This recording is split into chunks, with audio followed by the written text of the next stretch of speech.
안녕하세요. 김호준입니다. 3.1절입니다. 오늘 여러 3.1절 행사가 있습니다. 그중 가장 기이한 행사가 일부 대형교회가 주도하는 개헌 반대 집회입니다. 대체 왜 교회가 개헌을 반대하고 나섰느냐? 표면적으로 내세운 이유는 개헌으로 지방분권을 이뤄 고려연방제를 거쳐 한반도를 공산화하려는 현 정부의 기도를 저지하기 위해서. 황당하지 않습니까? 여기서 그치지 않습니다. 현 정부가 교회의 모든 활동을 감시하고 선교, 전도, 구제할 때 정부에 일일이 보고를 해야 하며 목사님이 어디서 무엇을 타고 어디로 이동하고 어디서 밥을 먹었는지 정부에 보고해야 한다는 가짜뉴스를 요즘 돌리고 있습니다. 현 정부 아래 교회는 이미 공산주의 빨갱이 같은 체제에 감시를 받고 있는 셈이다. 이런 이야기죠. 오늘 집회는 바로 이런 가짜뉴스를 기반으로 하는 겁니다. 이들이 성경과 과연 티끌만큼이라도 상관이 있는 것인가? 이들의 집회가 3.1절과 대체 무슨 상관이 있는 것인가? 이들 일부 대형교회 목사들과 그리고 그들과 결투하고 있는 정치 세력은 과연 누군가? 오늘 같은 날 예수와 독립을 가장 들먹여선 안 되는 이들이 바로 이들 목사와 그 결탁 정치 세력이다. 김호준 생각이었습니다. 이 댓글을 통한 공작도 아주 많지만 가짜뉴스도 굉장히 카톡으로 많이 돌아다니거든요. 최근 폭증하고 있는 가짜뉴스 중에 하나가 카톡을 통해서. 이거는 진짜 젊은 세대는 몰라요. 저처럼. 아무래도. 연구가들만, 수집 연구가들만 알 수 있는데, 거기 보면, 이런 얘기가 돌아오고 있어요. 고려연방제. 개헌과 고려연방제가 대체 무슨 상관인지, 지방분권을 반대한다. 그래서 개헌을 반대한다. 왜? 고려연방제로 갈 거기 때문에. 고려연방제로 가면 북한이 되기 때문에. 이 놀라운 논리 아닙니까? 예, 이렇게 돌리고 있어요. 돌리고 있고, 거기 보면 또, 정부가 교회에서 세금을 걷기 위해서, 교회 사람들을 다 경찰서로 부르고 있다, 계속해서. 수시로 부를 것이고, 앞으로도. 말도 안 되는 소리거든요? 예, 말도 안 되는 소리인데, 이 끝에 보면, 이거를 오늘 하루 100명에게 돌려라. 일종의 다단계 같은 방법인 건가요? 아, 대단합니다. 이것 때문에 오늘 대형 집회를 해요. 무슨 상관이 있습니까? 3.1절하고. 3.1절과 가장 먼 사람들이에요, 이분들이. 가장 먼 사람들. 그리고 제가 보기엔 성경과도 가장 먼 사람들입니다. 자, 오늘. 근데 자유한국당만 지방선거 동시개헌을 반대하지 나머지 모든 정당이 지금 찬성하고 있거든요. 이 교회와 자유한국당의 연결, 결탁 의심해 볼 만하다. 뜬금없잖아요. 교회가 처음에 저는 개헌 반대 해가지고 도대체 왜 교회가 개헌 반대를 할까 이해가 안 간다 싶었는데 연결 논리를 그렇게 만들었습니다. 개헌, 지방분권, 고려연방제, 공산주의, 적화. 대단한 논법입니다. 첫 번째 뉴스는 뭡니까? 네, 어제 이팔성 전 우리금융지주 회장의 메모에 대해서 말씀드린 바가 있는데요. 이명박 전 대통령 쪽에 돈을 건넨 정황이 쓰여 있다고 했습니다. 이명박 전 대통령 쪽에서도 이를 보충하는 기록이 나왔는데요. 이명박 전 대통령 재산관리인으로 지목됐던 이영배 씨와 이병모 씨가 작성한 금전 출납부입니다. 여기에도 2007년 8월 달에 억대의 현금이 들어온 정황이 쓰여 있는데 이명박 전 대통령이 한나라당 경선에서 승리한 뒤입니다. 출처가 불분명한 뭉칫돈이 여러 번 들어왔다라고 하는데 검찰은 이것을 추적하는 과정에서 이팔성 전 회장의 뇌물공여 정황도 확인한 겁니다. 그렇군요. 어쨌든 오늘 잘 모른 채 이 집회에 가시려고 하는 교인들도 계실 수 있잖아요. 왜냐하면 엄청나게 참석 독려를 하고 있거든요. 예. 목적은 이러하다는 거, 목적이 이러하다는 걸 아시고 가실 분들은 가셔야 한다. 예. 그 목적에 동의하지 않으면 거기 엉뚱하게 태극기 들고 있는 인원으로 동원되는 겁니다. 자, 이게 재밌어요. 앞뒤가 맞아요. 돈을 준 쪽에 비망록하고 돈을 받은 쪽에 출납부하고 맞는다는 거 아닙니까? 네, 딱 들어맞는 거죠, 지금 상황이. 야, 근데 여기서 이제 돈을 받는 쪽은 저는 이 출납부를 기록하고 있다는 게 이해가 가요. 워낙 돈이 많이 들어왔을 테니까요, 여기서. 게다가 직접 관리하고 있던 MB 차명 회사들로부터 들어온 돈도 많지만 저는 그래서 이 기록들을 쓸 수밖에 없다고 생각해요. 도대체 어떤 돈이 어디서 들어왔는지 기록하지 않고 그 많은 갈래들을 어떻게 기록하겠어. 게다가 또 이렇게 사이드로 들어온 돈들. 예. 근데 준 사람은 이걸 왜 아직도 쏘고 있었을까요? 네, 그래서 압수수색 할 때요, 이것을 황급히 없애려고 했다고 합니다. 메모 찢어버리고 입안에 넣으려고 했는데 검찰이 제지했다라고 합니다. 이팔성 전 회장이요. 아, 잊어버렸구나. 그랬을 수도 있을 것 같고요. 너무 네. 오래돼가지고. 압수수색 당할 거라고 상상도 못했을 것 같습니다. 그리고 이게 벌써 10여 년 전에 메모고 그때 뭐 메모인지 일기장인지 비망록이라고 하니까 메모도 있고 비망록도 있다라고 합니다. 여기서 비망록이라고 하면 그 일기란 말이죠. 사실상 그럴듯하게 비망록이지. 어른들의 일기죠. 어른들의 일기. 자기 업무나 그 상황에 대한 뭐 한탄도 쓰여 있는데요. 돈을 받아 챙긴 것은 많으면서 해준 게 없다라는 취지의 섭섭함이 쓰여 있다라고 합니다. 비망록에는요. 그런데 이렇게 이제 준 사람과 받은 사람 쪽 사이드의 비망록 혹은 메모, 그 다음에 그 금전 출납 부분은 나왔고, 중간에 배달하는 사람들이 사위라는 거 아닙니까? 배달한 사람이. 그렇죠. 이명박 전 대통령의 사위 이상주 삼성전자 전무인데요. 관련한 진술도 오늘 아침 조선일보에 좀 나왔습니다. 그 돈의 흐름이 두 가지인데요. 8억 원과 14억 5천만 원인데 8억 원에 관련해서는 인정했다라고 합니다. 8억 원은 이명박 전 대통령 형 이상득 의원한테 갔다는 거 아닙니까? 전 의원한테. 네, 그렇게 진술했다라고 하는데요. 선거를 돕고 싶다라는 이야기를 듣고 이상득 전 의원이 이 이야기를 전달해서 준비한 가방을 받아오라고 시켰다라고 합니다. 그런데 이제 이명박 전 대통령한테 갔다고 메모에 써 있는 14억 5천에 대해서는 인정 안 한다는 거 아닙니까? 지금 배달. 네, 그에 대해서는 혐의를 부인하고 있습니다. 돈은 들어왔어요. 그렇죠? 돈은 들어왔으니까 둘 중에 하나네요. 정말 8억만 배달했거나, 그러니까 14억 5천은 배달자가 따로 있거나, 또는 이걸 인정하게 되면 이명박 전 대통령으로 간 돈의 배달은 인정하지 않는 거지 않습니까? 그렇게 되면 이게 문제가 아니라 그 이후 다른 배달까지 다 본인에게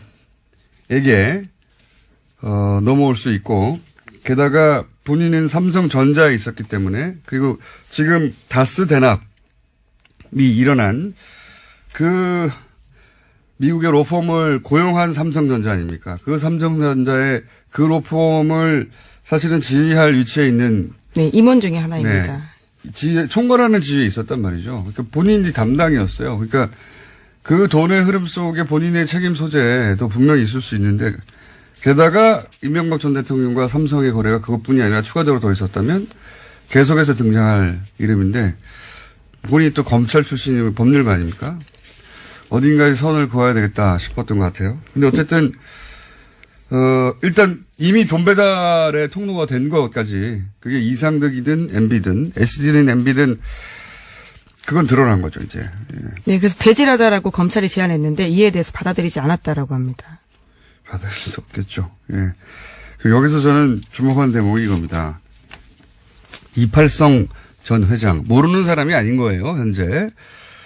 동문으로 알려져 있고. 그런데 제가 10년, 근데 이 사람한테도 14억 5천이라고 하는, 이 사람에게도, 예, 14억 5천이라고 하는 인사와 관련된 14억 5천 작은 돈이 아니에요. 네, 그렇죠. 예. 지인인데도 받는 거잖아요. 예? 얼마나 클리어합니까? 사적 관계와 이 돈 거래가 얼마나 완전히 분리되는 거예요. 제가 10년 이상 지켜본 이명박 전 대통령의, 뭐랄까요. 사람 관계는 전부 돈의 관점에서 봐야지 이해가 됩니다. 마음은 뭘로 표현해요? 돈으로 표현하는 겁니다. 이분은. 네, 그것도 2007년 대선 과정에서 준 돈이 있다고 하는데요. 그것이 부족했던지 인사청탁이 들어지지 않았다라는 식의 이야기도 나오고 있습니다. 그 이야기는 이분이 이제 잘못 이해한 거예요. 내가 동문이고 또 지인인데 뭐 14억 이 정도 좀 가면 뭐 자리 좀 오지 않겠나. 예, 처음엔 8억이었습니다. 예. 뭐 결과적으로 14 예. 얼마. 나중에 또 14억 5천만 원이 가고요. 예. 총 이쪽 형제한테 보낸 게 22억이 넘잖아요.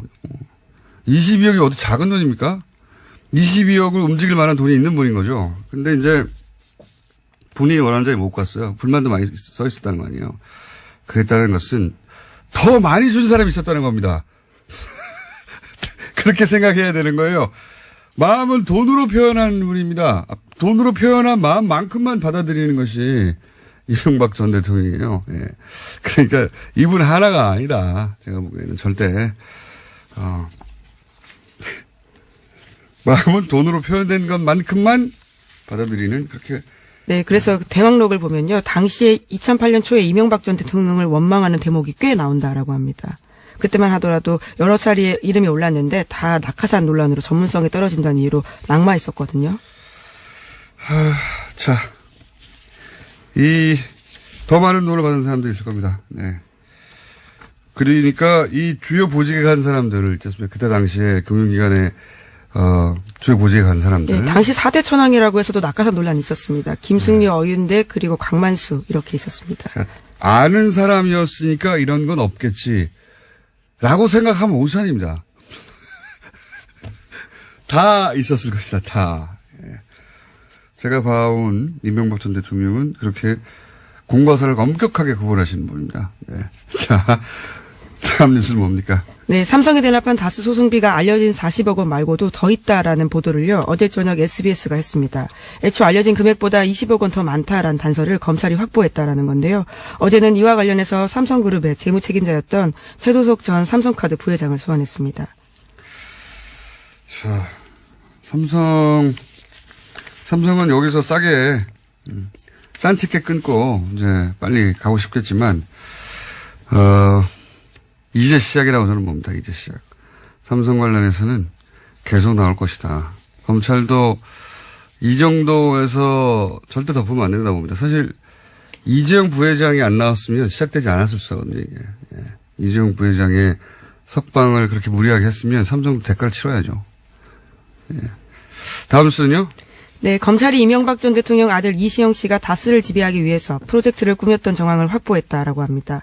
서울중앙지검 첨단범죄수사 1부에서 확보한 문서인데요. 서울 서초구 영포빌딩 압수수색 과정에서 프로젝트 J라는 이름이 붙여진 문건을 확보했다라고 합니다. 이 문건에 따르면요, 2010년 하반기 이상은 다스 회장 지분을 이시영 씨에게 옮겨서 다스를 사실상 이시영 씨가 보유하게 한다라는 내용이 담겨 있습니다. 프로젝트 J가 아니고 Z. 아, 그렇죠. 예, Z입니다. 예. 알파벳 끝. 예. 예. 여기서 끝내자 이런 얘기겠죠. 예. 아들한테 건네주고 끝내자 이런 얘기겠죠. 아마도 여기 핵심이 이 프로젝트가 그러니까 이명박 전 대통령의 형 이 회장과 예, 이상은 다스 예, 회장. 이상은 예. 회장과 그 아들 이동영 부사장은 모르게 이 프로젝트를 진행했다는 거 아닙니까? 그러니까 어쨌든 지금 명부상 실소유주는 아니지만 명부상 소유주로 되어 있기 때문에 이걸 알면 명부상 소유주라는 걸 이용해 가지고 예 뭔가 요구를 크게 할 수 있다. 이것도 더 돈을 아끼려고 그러는 거예요. 그래서 이제 형과 그 아들이 돈을 많이 요구할 수 있으니까 그걸 몰래 진행해 가지고 회사를 아들에게 넘겨주려고 했던, 예, 꼼꼼한 우리 이명박 전 대통령의 프로젝트 Z가 있었다. 네, 이에 대해서 공모한 강경호 사장과 정학용 부사장도 사실을 이에 대해서 확인했다라고 하고요. 또 이시영 씨도 관련해서 자신과 관련된 혐의는 모두 부인했었는데 이 사실만은 부인하지 못했다라고 합니다. 그렇겠죠. 어떻게 부인합니까? 서류가 나왔는데, 문서가. 프로젝트 Z라고 이름 써가지고. 자, 다음 수는요? 네, 김관진 전 국방부 장관이 2009년 로키드 마틴 등 미국 방산업체 로비회사 직원으로부터 돈을 받은 사실이 국군 기무사령부 문서로 드러났습니다. 김관진 전 장관이 미국 워싱턴에서 방문 연구원을 잇던 2009년 8월인데요. 당시에 작성된 군 기무사 보고서입니다. 재미교포 권모 씨가 김 전 장관에게 우리 돈으로 1억 원을 전달한 로비 정황을 포착했다라는 내용인데요. 이 돈은 리빙스턴 그룹이라는 회사를 통해서 전달됐다라고 쓰여 있습니다. 리빙스턴은 로키드 마틴과 같은 방산업체 이권을 대변하는 회사입니다. 드디어 이제 주요한 또 다른 출발점에 섰네요. 예. 다스 대납으로 삼성과 이명박 전 대통령. 여기가 진짜 몸통이라고, 예. 이명박 전 대통령, 을 오랫동안 연구 추적해왔던, 예. 저나 주진우의 공통된 결론이거든요. 여기가 진짜 몸통이다. 여기가 대한민국의 진짜, 헌정사상 가장 강력한, 종합비리가 여기서 터져나올 것이다. 생각했는데, 그게 출발점에 섰다고 보고, 검찰 할 일 너무 많네요, 이거. 몇 년 해야 될 것 같은데. 또 하나가, 방산비리. 그렇죠. 예, 방산비리. 최근 몇 년간의 방산비리의 정점에 서 있다고 계속 거론됐던 분 중에 하나가 김관진 전 장관이거든요. 이분을, 말도 안 되게 석방시킨 신광열, 맞죠? 네, 신광열 수석 부장판사입니다. 네, 신광열 수석 부장판사님. 정말 말도 안 되게 석방시킨 신광열 수석 부장판사님은 이 김관진 전 국방장관의 뉴스가 나올 때부터 같이 거론하기로 저는 하겠습니다. 그에 대한 책임도 지셔야죠. 예, 물론 그때는 댓글과 관련된 혐의이긴 했는데요. 이번에 네. 추가로 혐의가 나온 겁니다. 어쨌든 이분이 그 안에서 수사를 받았으면 진작 나왔을 얘기가 지금에서 지금, 그리고 안 나올 수도 있었어요, 제대로. 왜냐하면 김관진 전 장관이 로키드 마틴 장학생이었다는 얘기는 정말 오래전부터 있었던 얘기입니다. 굉장히 구체적이었어요. 그러니까, 미국에 가 있었단 말이죠, 당시에. 예, 9년입니다. 8년인가 9년입니다. 예, 합참 의장을 끝내고요. 미국의 예. 방문연구원으로 갔습니다. 그때 가 있을 때 1년인가 가 있었을 거예요. 네, 그리고 나서 국방부 장관이 되거든요. 그렇죠. 예, 이명박 정부의 국방부 장관, 이 되죠. 네, 4년이나 했습니다. 그리고 나서 또 박근혜 정부로 계속 이어져 가지고, 군 라인의 최고 정점까지. 네, 나중에 청와대 국가안보실장까지 네. 하고요. 근데 이제 그때 밥값, 아파트값, 골프, 일책, 모든 비용을 다 돈을 대줬는데 그 돈을 대준 회사가 바로, 로키드 마틴이다. 예. 네, 로키드 마틴과 관련되어 있는 회사라고 아직까지 나와 있는 상황인데요. 네. 그 끝에는 로키드 마틴이 있을 거라고 보이긴 합니다. 그렇죠. 그 앞에 예. 껴있는 로비 업체는 로비 업체가 누군가를 대행하는 거지 자기들이 자기 이익을 챙기는 게 아니거든요. 그 뒤에 로키드 마틴이 있다. 로키드 마틴은 여기서는 이제 굴지에 KBS는 방산업체라고 했는데 굴지가 아니고요. 끝판왕입니다. 끝판왕. 예. 끝판왕이고 로키드 마틴은 미국 본토에 있는 50개 주 전부를 다 후원합니다. 예. 그래서 왜냐하면 이 로키드 마틴의 방식인데 회사를 예를 들어서 보통 한두 주, 서너 주, 본사가 한 주에 있다면 그렇게 하잖아요. 로키드 마틴의 방식은 모든 주에 다 지사를 둔다는 거예요. 50개 중에 47개인가 8개인가의 지사가 있어요. 다. 그리고 그런 식으로 해서 그 주의 모든 정치인과 엮이게 만드는 로키드만의 방식입니다. 그렇게 해서 미 의회를 장악하는 거죠. 예. 지난 10년간 무기 수입 1위. 예. 국가가 우리나라였는데 로키드 마틴이 놔뒀을 리가 없죠. 이 사람을. 그래서 1억 이야기는 끊임없이 나왔는데 이제 다시 이게 공식적으로 거론을 못했어요. 네. 기무사 사령부 문건으로 나온 거라서요. 군 기무사는 군의 국정과 같은 기능을 하고 있는 곳입니다. 그렇기 때문에 문서와 관련해서는 굉장히 공신력이 있다고 볼 수 있고요. 또 김관진 전 장관도 이에 대해서 인정했습니다. KBS 취재진과 만나서 자신이 받은 바는 있지만 갚았다라고 주장하고 그렇죠. 있습니다. 갚은 게 이 기무사 문건이 내부적으로 문제가 돼서 장관이 되는데 걸림돌이 된다고 하자 갚은 거죠. 갚은 건지 어떻게 하는 건지 모르겠습니다만 하여튼 돈을 얼마나 입금했다고 하고 이게 이제 이 기무사의 문건이 드디어 나와서 제가 이 얘기를 할 수 있게 된 겁니다. 이건 오래된 얘기예요. 예, 오래된 얘기고 그래서 로키드 마틴과 최순실과 사드 배치 직전에 만나고 하는 얘기가 그래서 연결돼서 나온 거거든요. 예. 연결고리가 있다. 이거 굉장히 굵직한 덩어리가 또 이제 시작되는 기점에 서 있다. 예, 그렇게 봅니다. 삼성과 함께 방산비리 역시 대단한 복마전의 영역이죠. 예. 김선 문건이 나왔다. 석방시킨 수석 부장판사 성함이 어떻게 된다고 그랬죠? 네, 신광열 부장판사입니다. 다음 뉴스는요. 네, 강원랜드 채용 비리 및 수사 외압 관련 소식인데요. 안미영 검사가 용기 있게 수사 외압을 증언한 바가 있습니다. 이에 대해서 뉴스공장에서도 여러 차례 전해드린 바가 있는데 검찰은 강원랜드 채용 비리 수사 과정에서 전직 고검장이 기소 예정 사실을 유출한 정황을 담긴 녹취 파일을 확보했다라고 합니다. 하지만 수사지휘부가 논란을 우려해서요. 이것을 증거 목록에서 해당 고검장의 이름을 빼도록 수사검사에게 외압을 넣었다라는 겁니다. 네, 이거 왜 뺐느냐 다시 한번 설명드립니다. 거기에 현 법사위원장인 권성동 자유한국당 의원과 그리고 이 채용 비리의 현장의 몸통이죠. 청탁자가 아니라 채용을 시켜준 최흥집 전 강원랜드 사장 변호인과 100차례 이상 통화했다는 겁니다. 100차례 이상. 예. 그러면 권성동 의원의 이름이 나올 수밖에 없잖아요.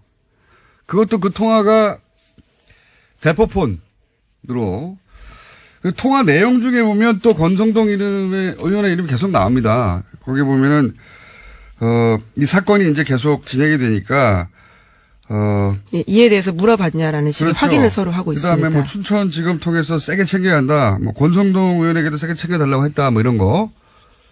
이런 이름이 계속 나와요. 어떻게, 권성동 의원에게 묻지 않을 수가 있습니까? 관련이 있냐 없냐고. 게다가 그 청탁, 최홍집 전 강원랜드 사장 시절에 청탁자 명단에 그 인사 담당자가 작성한 문건에 권성동 이름이 써 있고 그 사람들이 누구의 청탁으로 들어왔는지 헷갈리니까 써놨다는 거 아니에요. 네, 굉장히 긴 내용의 엑셀 파일이 있습니다. 예. 거기에 또 이름이 등장합니다. 네, 권성동 의원뿐만이 아니라 많은 사람들이 있는데요. 거기에 빠지지 않고 등장하는 거죠. 그렇죠. 근데 이 파일을 빼라고 했다는 거죠, 지금. 증거 목록에서 빼라고 했다는 거죠. 증거 목록에서 빼면 재판장에서 다뤄질 수가 없죠. 예. 다뤄질 수가 없으니까. 게다가 그걸 이제 안미연 검사가 폭로한 것이다. 예. 굉장히 중요한 일을 했죠. 예. 자, 마지막으로 저희가 3일짜리에서 좀 여유있게 움직였는데, 마지막으로, 동계올림픽 이후 패럴림픽도 사실은 북미 접촉의 기회로 삼을 수 있다. 이런 얘기가 나오고 있죠. 네, 왜냐하면 트럼프 대통령이요 중량급 인사를 고위급 대표로 파견합니다. 커스텐 닐슨 국토안보부 장관인데요. 국토안보부 장관입니다. 대북 정책을 결정하는 국가안보회의의 필수 참석자이기 때문에 굉장히 주목되고 있습니다. 며칠 전부터 발음 한번 세더니 혹시 그 발음 생긴 매력 있다는 얘기 들었어요? 아니 죄송합니다. 계속 일부러 세는 거 아니에요? 아니, 국토안보부 장관. 예. 그러니까 미국하고 북한하고 어디서 만나든 사실은 눈에 띄게 되어 있고, 예. 그리고 한국 없이 만났을 때 직접, 조율하기 힘든 지점들이 많잖아요. 근데 한국이 그 한가운데서 이런 올림픽과 패럴림픽을 계기로 자연스럽게, 만날 자리를 만들어서 계속해서 활용하고 있는 거죠. 굉장히 잘하고 있다고 봅니다. 굉장히. 네, 스포츠와 관계없는 인물을요 고위급 인사로 또 보낸 겁니다. 패럴림픽 때 이런 사람들이 왜 옵니까? 예, 올 이유가 없어요. 네, 물론 북한은 현재까지는 선수들과 체육계 인사만 보낸다라고 하고 있는데요. 고위급 대표를 막판에 파견할 가능성을 전면 배제할 수 없는 상황입니다. 폐막식 때도 폐막식에 참석하는 통일관계, 남북관계 인원만 보낸다고 했는데 실제로는 그 속에 대미관계, 북한의 북미관계죠. 예, 북미관계 전문가가 왔지 않습니까? 그 안에 담겨서 그리고 공식 일정에 한 번도 안 나타나고 어디서 뭘 했는지 모르는 사람이 있었지 않습니까? 마찬가지로 그렇게 처리하지 않겠는가. 꽤 많은 우리가 모르는 상태에서 일들이 진행이 되고 있다는 낌새를 강하게. 예. 오늘 여기까지 하겠습니다. 시사인의 김은지였습니다. 감사합니다. 사랑이 넘쳐나는 시간입니다. 싸우다가 꼭 정들기 바라고 두 분. 더불어민주당 송영길 의원 나오셨습니다. 네, 안녕하세요. 네, 자유한국당 나경원 의원 나오셨습니다. 네, 안녕하세요. 네. 자, 러브스토리가 흐르는 가운데 흐른다고 생각하시고 오늘은 나경원 의원님이 먼저 뭔가 유리한 이슈가 있으면 아니 뭐 유리한 이슈가 아니라 저희 이제 러브스토리 나오길래 저희 막 웃었는데요. 어제도 이제 2월 임시국회 마지막 날인데 결국은 늦게까지 저희 12시 넘어서까지 있다가 이제 뭐 끝나게 됐는데요. 불발됐죠. 네, 어제 이제 선거법 문제가 마지막의 문제인데 제가 헌정특위 소속입니다. 근데 이게 저희가 그 원칙에 따르면 지금 인구 증감에 따른 원칙에 따르잖아요. 그러면 내석 늘려줘야 됩니다. 이게 통합되고 신설되고 해서. 그러니까 광역의원 수를 시도의원 수가 전체 대한민국의 내석 늘어나야 되는 거고. 인구비로 따지면. 예, 인구와 그다음에 국회의원 수 늘어난 것을 해서 기본 정수를 계산하는 방법이 있습니다. 거기에 기존의 시도별 의원 수가 그거보다 적다, 그러니까 더 많다 하면 기존의 시도 의원 수는 인정해 주는 기본 정수보다 기존 의원 수가 많을 경우를 고려해도 최대 17석을 늘려주면 되는데요. 어제 느닷없이 낮에 이제 우리가 이제 가장 문제가 이 모든 쟁점 법안들, 뭐 쟁점 사안들이 전부 다 이제 원내대표들이 다 들고 가고 흥정하잖아요. 선거구 획정 문제 말씀하시는 건가요? 네, 그러면? 선거구 획정 문제가 그래갖고 갑자기 27석으로 늘어갖고 온 거예요. 그래서 이 소위 표에 게리맨더링 얘기 하시는 거구나, 이게. 전문용어로. 뭐 게리맨더링 이상이죠. 그래서 표의 등가성도 안 되고 그래서 저희가 국회의원들만 어제 특별히 관심 있는 사안인데. 아니 그게 아니라 오늘 이제 시도의원 왜 이렇게 많이 늘어났냐 이런 비판이 나오는데 그래요? 정말 어제 안타까웠습니다. 그래서 이 부분을 짚어보려고 했는데 저희가 다시 뭐 이걸 처음부터 다시 하기에는 시간적 한계가 있어서 일단 어제 헌정특위에서는 통과를 시켜놨기 때문에 큰 혼란은 없을 겁니다. 내일부터 등록.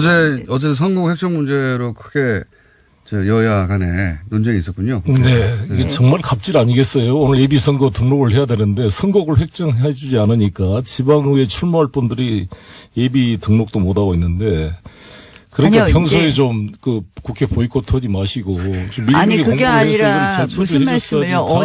어제 잠도 못 낮에 자고 말이죠. 이게 나도 어제 의원회관에 잤어요.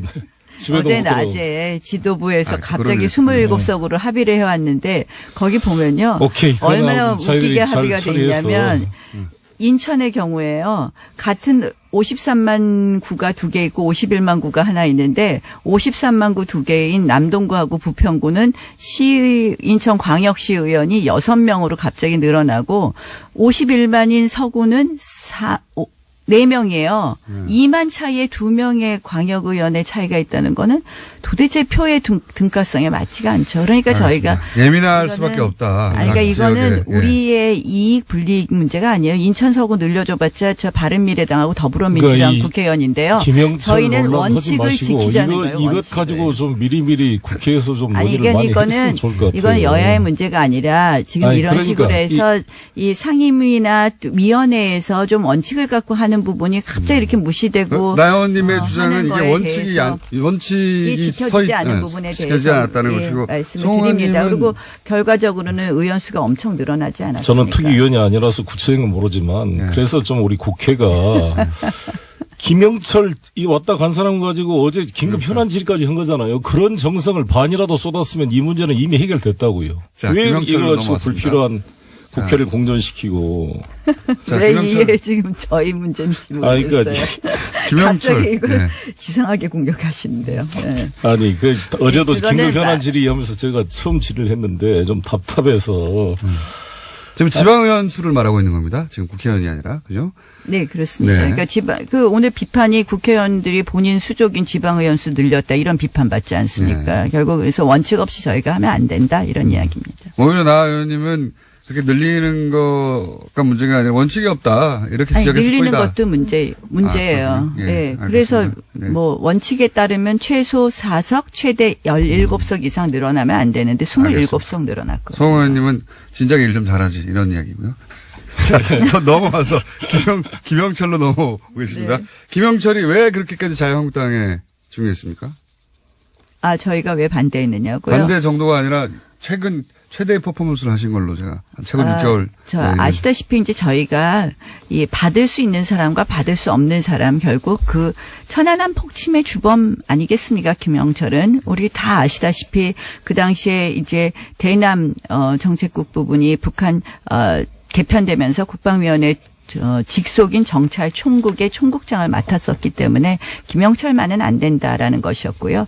결국 그래서 그러한 어떻게 보면 김영철의 방남에 대해서 노하지 못한 문재인 정부에 대해서 굉장히 저희가 우려가 큰 것이죠. 결국 김영철 방남은 국민 여론의 역풍을 가져왔다고 봅니다. 그랬기 때문에 결국 처음에는 청와대가 뭐 폐막식 다음날 하루 종일 비어 있다 해서 청와대에 올 것 같이 이야기했다가 결국 청와대에서는 만나지 못하고 폐막식장에서 문재인 대통령이 만나신 거 보면요.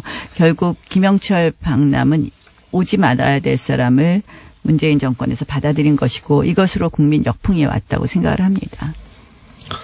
저런 식으로 접근하면 남북 문제를 해결할 수가 없어요. 저 태영호 공수하고도 제가 통화를 해봤더니 이렇게 누구를 가리는 것은 적절치가 않다는 지적입니다. 대북 전문가들 누가 이야기하듯이. 그리고 박근혜 정부가 했을 때도 똑같이 했잖아요. 2014년 10월에 김영철이 군사회담에 나왔는데 군사회담에서 그런 문제를 제기했어야지. 이 올림픽이라는 것은 아니죠. 전쟁하는 상황에서도 전쟁을 중단하고 회담의 당사자하고요. 바라는 게 그다음에 올림픽이 우리가 아니겠습니까? 손님으로 오는 건 그리고 다르다는 겁니다. 황병선은 연안함 폭침의 주범이라고 지적했던 사람 아닙니까? 회담의 당사자하고 그분은 아예 군복을 입고 왔어요. 2014년 10월. 황병선은 나중에 황병서 최영애는 아예 군복을 입고 왔잖아요. 황병선은. 그리고 김무성 대표 그때 그 만나신 그 사진을 어제 제가 올려봤는데 네, 너무 맞습니다. 환한 웃음으로 화기애애하게 대화를 하고 계시던데.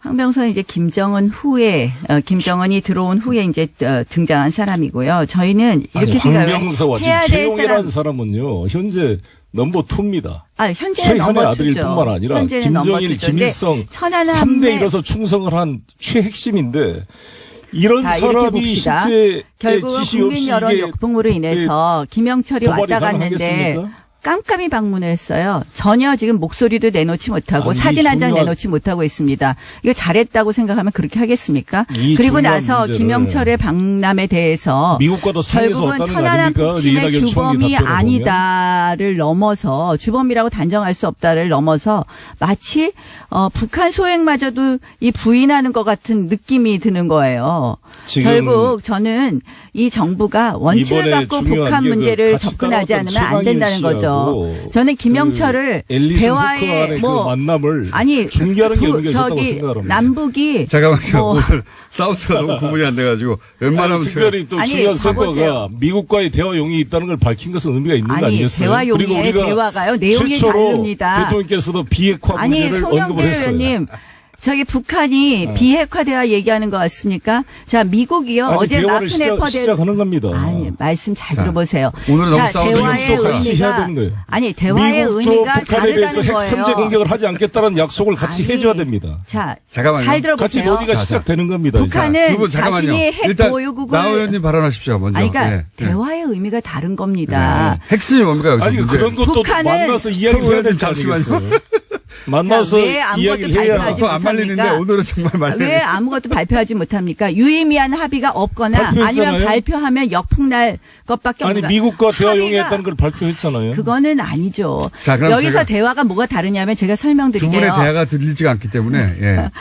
북한은 쟁점이 자신을 예. 핵 보유국으로 인정한 상태에서 핵군축 대화를 하자는 거예요. 거기서 핵심은 미국은 비핵화 대화 아니면 안 하겠다는 겁니다. 미국이 김영철 돌아간 다음에 어제 마크네퍼 대리대사가 바로 기자간담회 했어요. 왜 했겠습니까? 우리는 일단 김영철 비핵화라는 넘어갔나요? 원칙 김영철 이야기하지 않습니까? 김영철은 깜깜이 방남을 했고 첫째 깜깜이 그다음에 방남이다. 결국 김영철 방남의 결과는 저는 아까 김영철 방남 자체가 국민 여론의 역풍을 가져왔고 역풍. 김영철 방남의 결과는 미국 등 국제사회의 역풍을 가져올 것이다. 미국 사회의 역풍이. 대화를 이야기하지만 대화가 지금 달라요.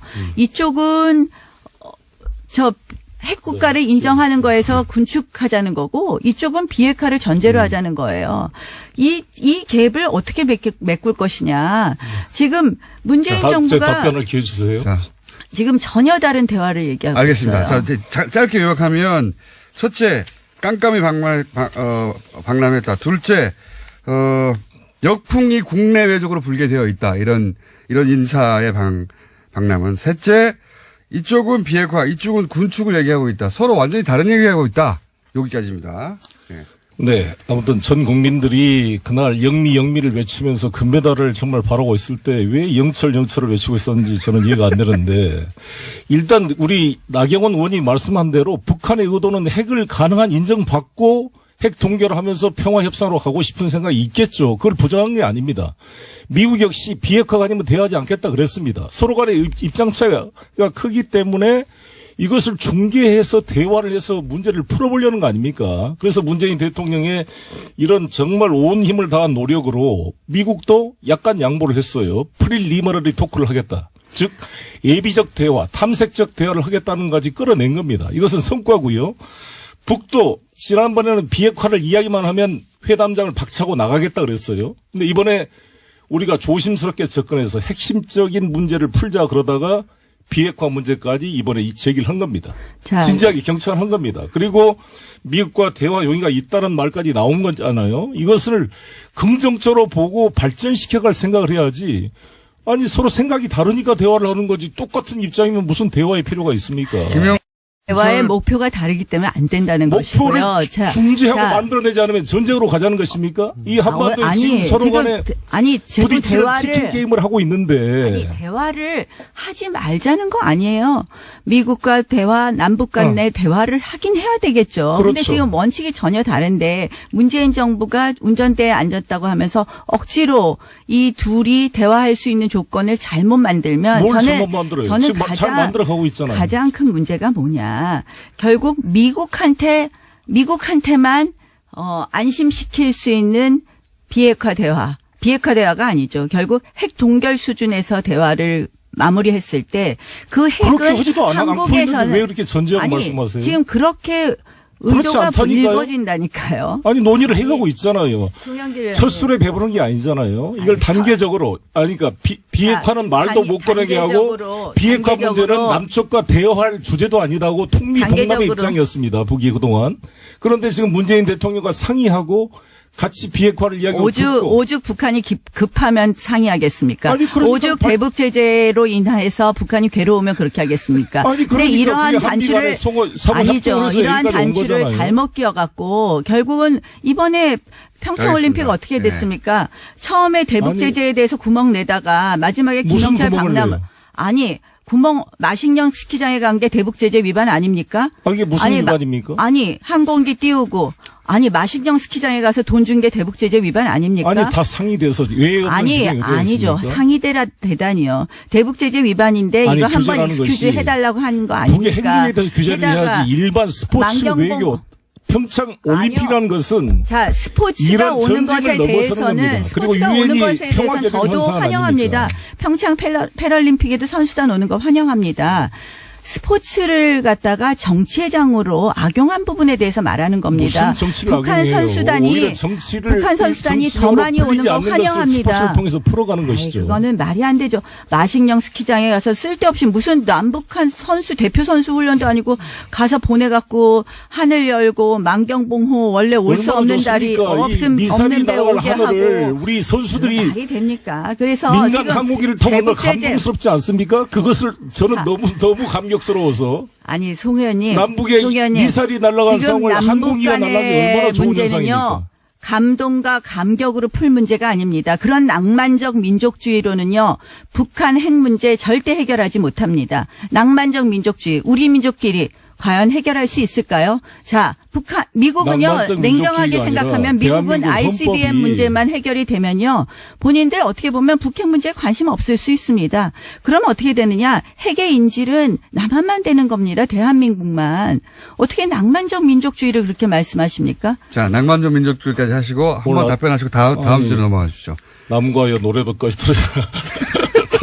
그래서 저희가 러브스토리를 튼 겁니다. 기본적으로는 서로 간에요. 나경원 의원님. 사이 좋을 리가 없기 때문에. 오늘이 3.1절 99주년인데 민족에 대한 애정이 있어야 돼요. 우리 헌법이 정의, 인도, 동포이로서 민족의 단결을 공고히 할 것을 명하고 있습니다. 자, 민족의 단결을 공고히 해야죠. 그런데 그러면 자유민주주의 체제가 아닌 단결도 좋습니까? 민족애가 있으면 북한 인권 이야기하십시오. 북한 인권 왜 이야기 안 합니까? 인권은 대한민국에서 인권파리는 맨날 민주당이 인권은 본인들 본인들 이 무슨 아젠다인 것처럼 얘기하면서 북한 인권은 왜 얘기 안 합니까? 북한 인권법 통과된 지 1년 반이 넘었는데 제가 외통위 시절에 위원장 시절에 통과했어요. 민주당이요 추천을 안 해요. 추천을 말할 기회를 좀 주세요. 계속 떠들면서 말할 기회가 아니라 제가 지금 민족의 얘기에서 너무 화가 그렇게 나서 말하시는 분이 말입니다. 북한 어린이들이 굶어 죽어가고 있는 것에 대해서 왜 이렇게 인도적 지원도 반대하고 있습니까? 인도적 지원 반대하지 않습니다. 반대하고 인도적 있어요. 지원 지금 실제로 무슨 상황이 말씀을요? 모든 걸 반대하고 있는 거 아니겠습니까? 아니 그렇게 얘기하지 그렇게 마십시오. 북한 인권이 그렇게 얘기하지 마십시오. 중요하다면은 그렇게 지금- 오도하지 마십시오. 지금 인도적 거의 다 지원 굶고 아니 아이들에게 우유도 주지 못하게 하고 아니 인도적 언제 지원도 반대했습니까? 반대하는- 인도적 지원 반대하지 않았습니다. 자. 장 의원님하고 좀 다르신 것 같은데 자, 아니 송 의원님 인도적 지원 저희 해줘야 지금 됩니다. 3만 탈북자들이 그런데 방치되고 있어요. 그렇게 인권을 북한 인권을 말하던 새누리당 북한 정권에서 인권 문제. 우리 탈북자들이 지금 어떻게 살고 있는지 아십니까? 3만 그러니까 3만 명의 탈북자 인권 탈북자들이 문제 제대로 챙기자고요. 우리가 여야가 같이 해서. 자, 요거 제가 언제 반대했습니까? 두 분이 근데 진짜로 화가 나셨기 때문에 앞으로 저희가 중간중간에 러브스토리 3초 버전을 틀어드려야 되겠습니다. 올라갈 때는. 한 가지, 이제 지방선거로 넘어가니까요. 남북 문제는 충분히 말씀하신 것 같습니다. 제가 이 3.1운동 99주년인데 우리 나경원 의원께서 1948년 8월 15일을 건국으로 대한민국 건국으로 인정하지 않는 사람은 대한민국 건국절 논란 정통성을 한번 더 부정한 해볼까요? 사람이다. 이렇게 말씀을 했던데 지금도 그런 견해를 가지고 계십니까? 이제 그거는 아니 역사학자의 논의가 있는 3.1운동으로 거예요, 대한민국 지금. 정부가 건국된 걸 인정하지 않습니까? 지금도? 아니 3.1운동 이거 남북 문제는 아니니까 예, 들어보겠습니다. 임시정부가 수립된 것이죠. 대한민국 정부가 수립되죠. 건국됐다고 이승만 대통령이 지적을 했어요. 그리고 국회 자, 로텐다운에 왜 가서 이게 문제가 되는지 재헌헌법 아세요? 동판을 보신 적 있습니까? 1919년하고 1948년 왜 이게 문제되는 것인지 아십니까? 결국 이 1919년부터 했을 때 북한의 정통성 문제, 대한민국의 정통성 문제하고 연결이 되는 겁니다. 그래서 여기에서는 역사학자들의 아주 무슨 소리예요? 우리 3.1운동은 우리 분명한 민족주의 계열이 주도해서 만든 운동이고 3.1운동을 통해서 대한민국 정부가 건립됐다. 그래야 대한민국 정통성이 유지되고 북에 대해서 우월성을 갖는 거 아니겠습니까? 아니죠. 아니 그리고 로텐다운 이렇게 나와 지금- 있어요. 로텐다운에 대한 네. 대한민국 재헌헌법 전문에 유구한 역사와 전통에 빛나는 우리 대한국민은 3.1운동으로 대한민국을 건립하여 라고 돼 있어요. 이거 주어도 있고 동사도 있고 정확히 있습니다. 건국절 논의는 또 해석에 다른 논란의 여지가 문제니까 없어요. 아니 지금 왜 건국절 논의를 가져오신지 3.1절이라서. 모르겠지만 저는 이제 건국절 아니, 논의 우리 건국절 3.1운동의 아니 99 건국절 논란은 주년이니까. 다른 문제예요. 3.1절 문제에 있어서의 문제하고 다른 문제예요. 지금 임시정부를 건국절 기념일로 하느냐 아니면 이제 48년을 하느냐의 문제는 결국 우리가 남한만의 총선으로 생긴 대한민국의 유일 합법 정부가 1948년에 태어난 정부이다라는 것을 강조하는 의미에서의 건국절 논란입니다. 그래서 이것을 그거는 마치 개변이고요. 임시정부는 이미 3.1운동으로 부인하는 건립돼서 것이라는 이 게 법통이 아니라는 겁니다. 이게 되면은 논란의 소지가 아니죠. 없죠. 왜 그러냐면은 3.1운동으로 이미 대한민국이 건립돼 버렸으면 북은 그야말로 국가를 부정하는 반국가 단체가 되는 거잖아요. 자, 훨씬 더 정통성이 알겠습니다. 확립이 되는 거죠. 그리고 전혀 그 부분에 저도 대해서 논의가 다르다는 말씀. 질문 하나만 할게요. 두 분께 동시에 짧게 답변 주시면 되겠습니다. 지방선거이기 때문에 자유한국당과 바른미래당의 선거연대는 이번에 있을 수 있는가? 그리고 민주당과 민주평화당의 선거연대는 있을 수 있는가? 1분 남았거든요. 짧게. 뭐 결국 바른미래당이 어떤 생각을 하느냐도 굉장히 중요한 것 같아요. 결국 이번 지방선거가 정권 심판이다. 한다면 반문연대를 생각할 수는 있는데 지금 현재 자유한국당 입장에서는 홍준표 대표께서 선거연대는 절대 없다고 하고 있습니다. 그런데 이제 우리가 저는 선거가 가까울수록 여러 가지 가능성은 열어봐야 되는 것 아닌가 하는 생각을 합니다. 연대도 생각해 봐야 된다. 네. 근데 안철수, 유승민 두 분이 정치를 할 때 양당의 세력에 대한 패권에 대한 심판을 하겠다 이렇게 하신 분들이 다시 자유한국당과 연대를 한다는 것은 스스로의 자기 부정이라고 생각합니다. 그래서 그게 과연 국민적인 공감을 받을 수 있을지 의문입니다. 민주당은 민주평화당과의 연대는 어떻습니까?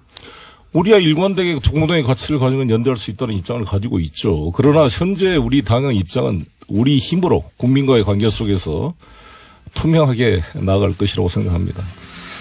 알겠습니다. 오늘 두 분이 진짜 화가 나셔가지고.